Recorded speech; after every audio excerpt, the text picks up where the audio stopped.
Good morning student. Aravalli शिक्षा निकेतन की online क्लासों में आपका हार्दिक अभिनंदन।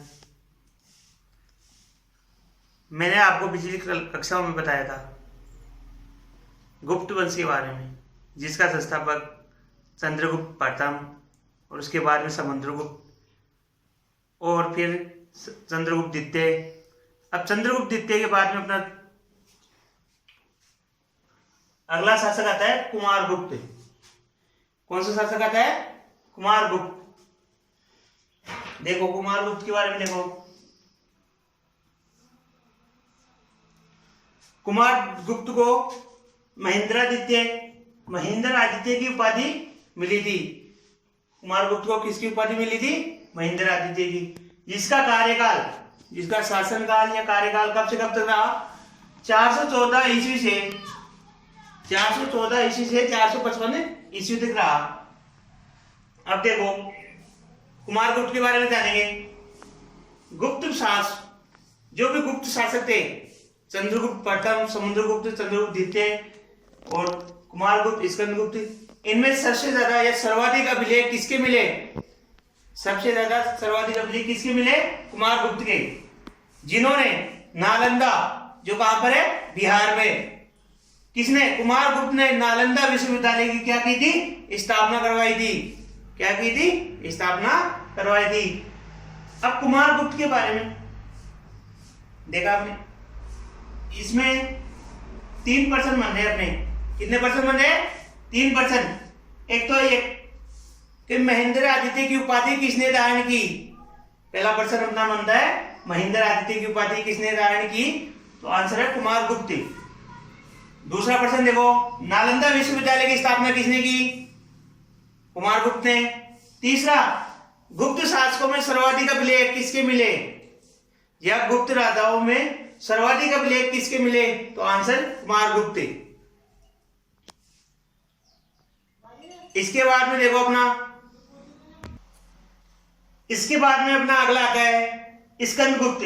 गुप्त शासकों का सबसे अंतिम सम्राट, यानी गुप्त राजा में से सबसे अंतिम राजा कौन सा है? स्कंदगुप्त। इनका शासनकाल 455 ईस्वी से 467 ईस्वी तक रहा। किनका? स्कंदगुप्त का शासनकाल 455 ईस्वी से 467 ईस्वी तक रहा। आगे देखो, इनके बारे में देखो।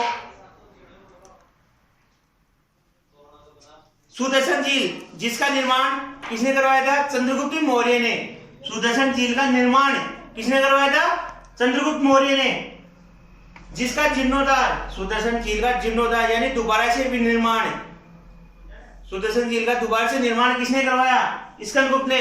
जिसके यानी सुदर्शन झील का जीर्णोद्धार करवाया। इसके बारे में कौन से अभिलेख में मिलता है, या कौन से अभिलेख में उल्लेख किया गया है? कौन से? जूनागढ़ अभिलेख में इसका उल्लेख किया गया है।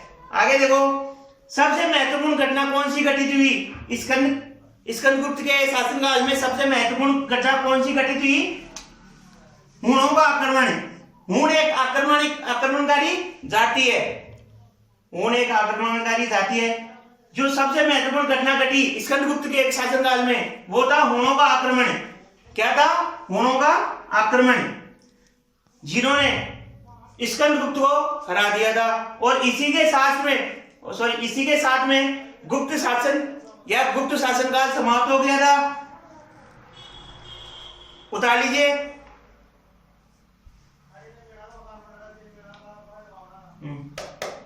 अपने गुप्त काल के राजाओं के बाद में अगला पॉइंट आता है गुप्त वंश की सांस्कृतिक उपलब्धियां। जो संस्कृति के बारे में उपलब्धियां हासिल की गुप्त वंश ने, उसके बारे में देखो। अगला पॉइंट कौन सा है? गुप्त वंश की सांस्कृतिक उपलब्धियां।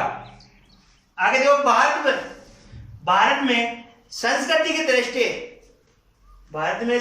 की दृष्टि से पहला स्थान किसका है? पहला स्थान कौन से वंश का है? गुप्त वंश का। भारत में संस्कृति की दृष्टि से पहला स्थान गुप्त वंश का है। इसलिए गुप्त वंश को भारतीय संस्कृति का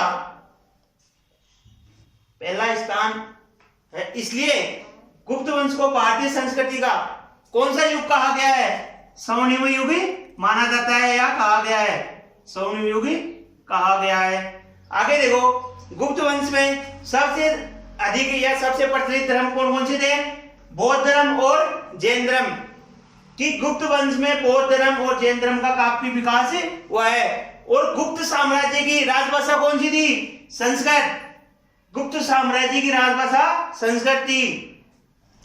इसमें देखो अपने कितने प्रश्न बनते हैं?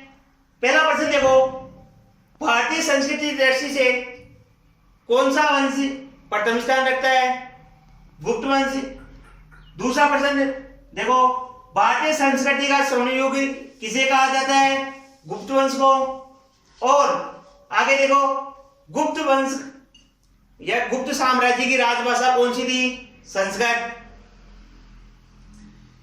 इसके आगे अपना अगला पॉइंट आता है, गुप्त काल में रचित साहित्य। गुप्त काल में रचित साहित्य या कौन कौन सी साहित्य की रचना की, किसने की? देखो अपने पहला है अभिज्ञान शाकुंतलम, जो एक क्या है? नाटक। क्या है? नाटक, जिसके रचनाकार कौन थे? कालिदास। पहला है अभिज्ञान शाकुंतलम, जो एक नाटक है जिसके रचनाकार कौन थे? कालिदास। दूसरा है रघुवंश। दूसरा कौन सा है? रघुवंश, जो क्या है? महाकाव्य। इसके भी रचनाकार कौन थे? कालिदास। और तीसरा है मुद्रा राक्षस। तीसरा कौन सा है? मुद्रा राक्षस, जिसके लेखक कौन थे? विशाख दत्त। और इन तीनों के अलावा और भी थे, और भी रचित साहित्य, महाकाव्य, लेख, नाटक, रामायण, महाभारत आदि ग्रंथ गुप्त काल में लिखे गए थे। जो ये तीन, ये चार, इनके भी अलावा और है, लेकिन प्रमुख रूप से, मुख्य रूप से ये तीन या चार ही है। उतार लीजिए।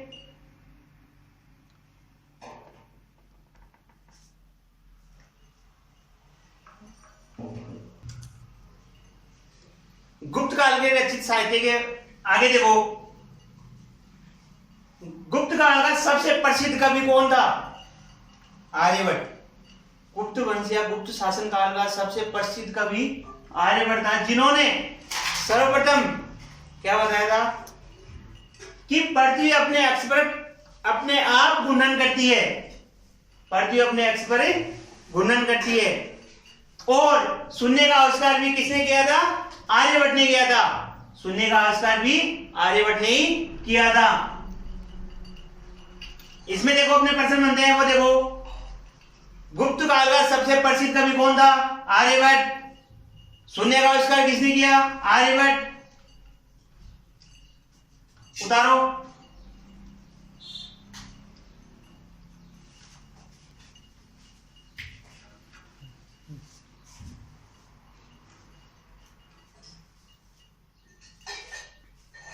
धन्यवाद।